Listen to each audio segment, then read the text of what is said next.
Morning बच्चों, मैं अभिषेक मिश्र, PGT chemistry. आज 10th क्लास के लिए कार्बन कंपाउंड्स लेसन नंबर 4 आपके आने वाले एग्जाम का लास्ट चैप्टर। इसमें कुछ ही पार्ट आपके एग्जाम में आ रहा है। टॉपिक है आपका covalent bond in carbon compounds. तो कोवैलेंट बॉन्ड होता क्या है, इसके एग्जांपल क्या है और कार्बन कंपाउंड्स में कैसे यूज होते हैं, हम इसके बारे में बात करेंगे। लास्ट क्लास में हमने आपको डिस्कस किया था कि जो बॉन्ड शेयरिंग ऑफ इलेक्ट्रॉन से बनते हैं उन्हें कोवैलेंट बॉन्ड कहते हैं, और जो ट्रांसफर ऑफ इलेक्ट्रॉन से बनते हैं वे आयन बॉन्ड कहते हैं। ये इलेक्ट्रोवैलेंट बॉन्ड बोलते हैं। अब ये समझिए कि शेयरिंग कोई एटम क्यों करता है, इलेक्ट्रॉन ट्रांसफर क्यों करता है, ताकि वो स्टेबल हो सके, स्टेबल इलेक्ट्रॉनिक कॉन्फ़िगरेशन गेन कर सके। और इस कॉन्सेप्ट में या तो वो इलेक्ट्रॉन लूज करेगा या गेन करेगा, कुल मिला के या तो ट्रांसफर करेगा या तो शेयर करेगा। हम शेयरिंग ऑफ इलेक्ट्रॉन के बारे में बात करते हैं, और ये भी हमने डिस्कस किया था कि non metal plus non metal is equal to covalent, और the compounds which are formed as a result of sharing of one or more electron are called covalent compounds. अगर हम कार्बन की बात करें तो कार्बन का एटॉमिक नंबर 6 होता है 2,4। अब ये कहा गया कि ये हमेशा कोवैलेंट बॉन्ड बनाता है। जो कार्बन होता है ये हमेशा कोवैलेंट बॉन्ड बनाता है। क्यों? क्योंकि ये अपने अंदर से 4 इलेक्ट्रॉन लूज करके कैटायन नहीं बना सकता, क्योंकि इसके अंदर से 4 इलेक्ट्रॉन निकालने के लिए बहुत ज्यादा एनर्जी की जरूरत पड़ेगी। Much more energy is needed to remove the 4 electron from carbon. तो carbon can not form C4 positive ion bracket में cation as it needs much more amount of energy. Carbon 4 electron gain करके anion भी नहीं बना सकता, 4 negative ion, क्योंकि इसके nucleus में केवल 6 प्रोटॉन होते हैं और ये अपने चारों तरफ 10 इलेक्ट्रॉन को आसानी से हैंडल नहीं कर पाएंगे।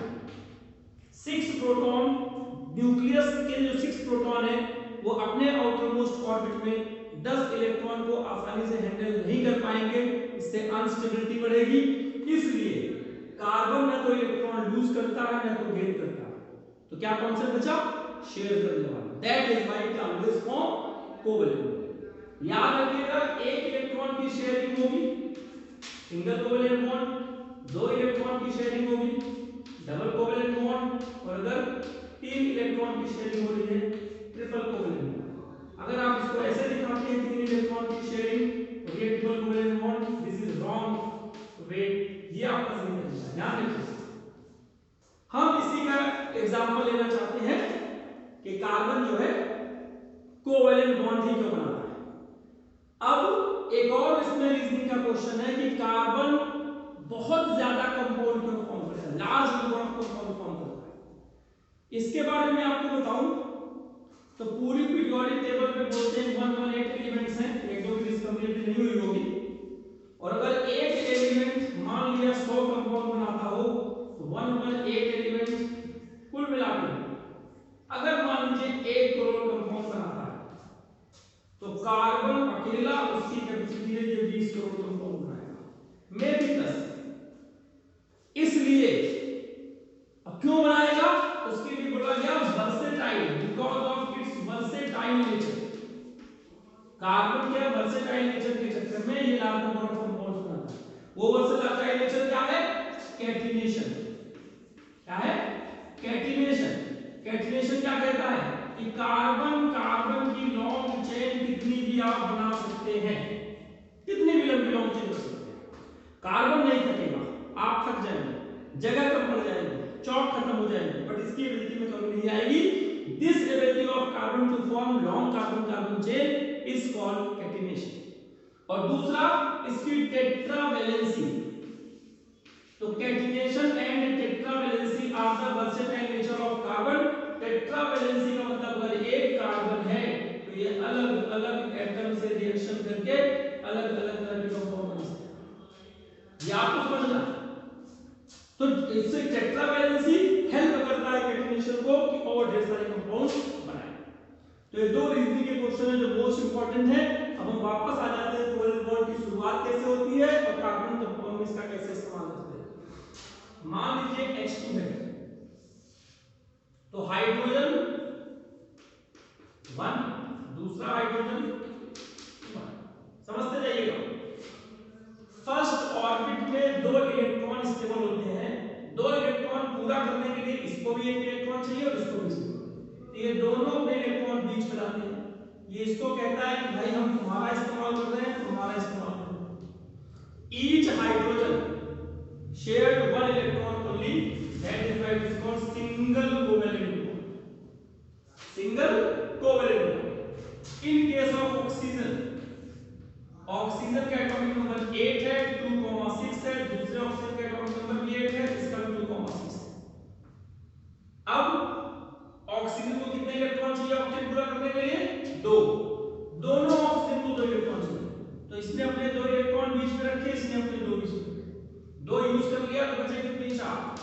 यहां पे हमने 4 इलेक्ट्रॉन 4 इलेक्ट्रॉन रख दिए।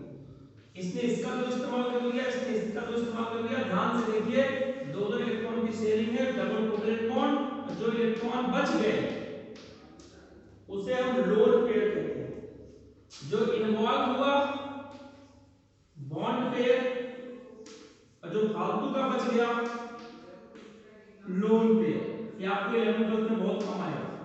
जो इलेक्ट्रॉन बॉन्डिंग में पार्टिसिपेट करता है उसे हम बॉन्ड पेयर कहते हैं, जो इलेक्ट्रॉन बॉन्डिंग में पार्टिसिपेट नहीं करता उसे हम लोन पेयर कहते हैं। ये डबल कोवैलेंट बॉन्ड हो गया। N2 की बात कर लेते हैं, N7 2,5, दूसरा भी N7 2,5। Each nitrogen needs 3 electron to complete its octet. That is why 3 electron बीच में आ जाएंगे, 2 इलेक्ट्रॉन बच जाएगा। दोनों एक दूसरे का 3 इलेक्ट्रॉन यूज कर लेंगे।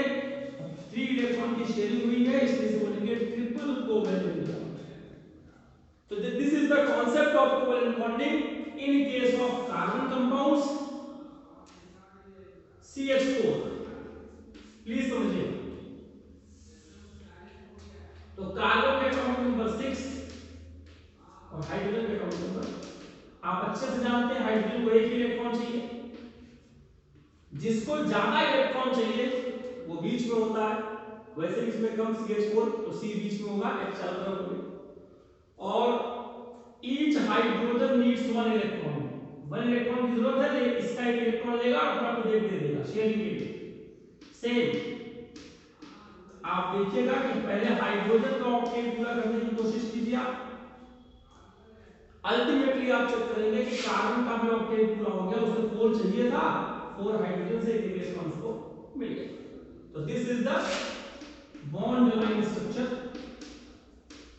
अच्छा, इसको हम इलेक्ट्रॉन डॉट स्ट्रक्चर बोलते हैं, इलेक्ट्रॉन डॉट स्ट्रक्चर बोलते हैं।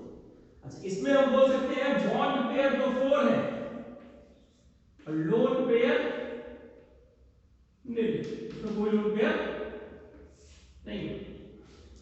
NH3 की बात करें, नाइट्रोजन को 7 यानी नाइट्रोजन का कॉन्फ़िगरेशन लिखेंगे 2,5, हाइड्रोजन का आप जानते हैं, तो नाइट्रोजन को बीच में रखिए H H H। पहले हर हाइड्रोजन को एक एक इलेक्ट्रॉन की शेयरिंग करा दीजिए। देखिए आप क्या देख रहे हैं, नाइट्रोजन के आउटर मोस्ट में 5 इलेक्ट्रॉन है, 3 की शेयरिंग हुई है तो 2 बच जाएंगे। अब इसको आप सर्किल बनाएंगे तो आपको क्या दिखेगा, नाइट्रोजन के लोन पेयर और 3 बॉन्ड पेयर, 3 बॉन्ड पेयर हो गया और 1 लोन पेयर। तो this is the bonding concept of covalent bond और use in carbon compound. CH4 कैसे बनाएंगे, C2H6 कैसे बनाएंगे, हम कितने तरीके से बॉन्डिंग कर सकते हैं, तो आप ये समझ लीजिए। इतना ही आपके सिलेबस में आना है, 2 रीजनिंग के क्वेश्चन, इलेक्ट्रॉन डॉट स्ट्रक्चर। बाकी हम अगली क्लास में रिवीजन की बात कर लेंगे, आप लोगों के डाउट्स देख लेंगे, क्वेश्चन पेपर हम आपको सेंड कर देंगे हर लेसन के, आप उसकी प्रैक्टिस कर लीजिएगा और अपने आप को कोरोना से सुरक्षित रखते हुए जितना भी आप अपना नॉलेज बढ़ा सकते हैं आप बढ़ाइए। आज की क्लास में इतना ही, धन्यवाद।